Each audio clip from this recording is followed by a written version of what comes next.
ушулай сабактын өздөрүндө биз колубуздан жасалгандай курулган автоматтык топтоштурулган формаларды колдонбуз. Мен үчүн мисалы бул жерде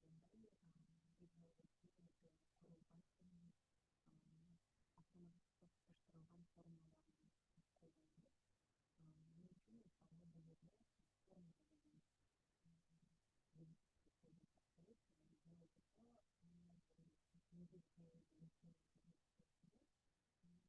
колдонсак болот. Болбосо негизги бул жерде дагы же болбосо ошо экинчи формулада формулада кандай түрдөгү формуланы керек болсо, мисалы математикалык финансылык логикалык жана башка керек болсо, керек болгон математикалык ошондой формулалар функциясын тандап мисалы буга чейин кошууда бул жерде ар бир уячадагы маалыматты камтуу үчүн биз ошол уячалардын жатакына аталышын жазып чыкканбыз.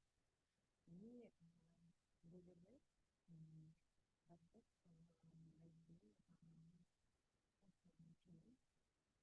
ставка функция же функция коюу болсо математикада функция коюу бул жерде сумма дегенди тандайбыз. Сумманы тандаганда бизге ушундай кошулушубуз керек болгон уячалардын тизмесин бирүүбүздү сурайт. Биз болсо бул жерде биринчи саптагы, экинчи саптагы мисалы биринчи топтогу жадайдан жасалган нандын баасынын суммасын табабыз. Ал үчүн биринчи биз кошкубуз келген, кошууну каалаган биринчи уячага келип, аны тандагандан кийин аны жылдыруу аркылуу тандап алабыз. Эми бул жерде окейди бассак болот, же болбосо клавиатурадан энтерди басабыз. Окей. Эгер карасак, бул жерде автоматтык түрдө кошуп койду. Функциялардын айнтысын карасак, бул жерде айтып атат B5, бул уяча B5тен M5ке чейинки бул уячагынын ортосундагы баардык уячалар камтыган бүтүн уячалар ушул камтыган ортосуна баардык уячалар камтыган сандардын суммасын табуу деген функцияны киргизди. Жана дагы ал функцияны автоматтык түрдө аткарды. Дагы бир жолу кайталайбыз, барабар. Бул жерде эң акыркы жолу колдонгон функциянын аталышы бул жерге да чыгып калат, автоматтык түрдө бул жерде басып эле тандасак да болот.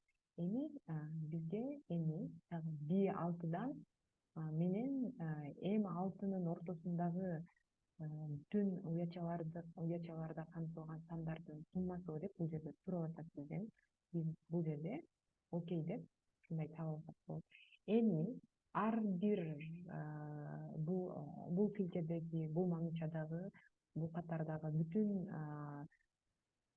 товарлардын баасынын суммасын ушинтип кошуп отурабызбы десек, жок, бул автоматтык түрдө эле биз мисалы эң акыркы жолу бул кошууну аткардык. Ошонун жанына бул бурчка келгенде бул кара кошуу белгиси чыгат.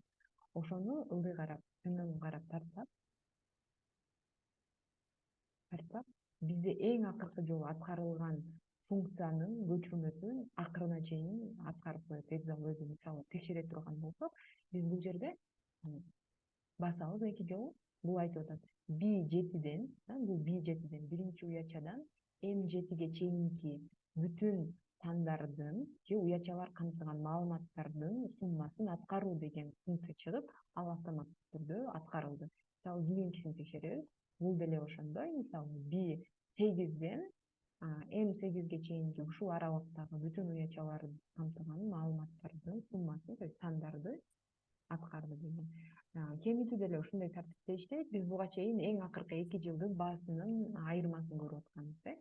Мисалы ал үчүн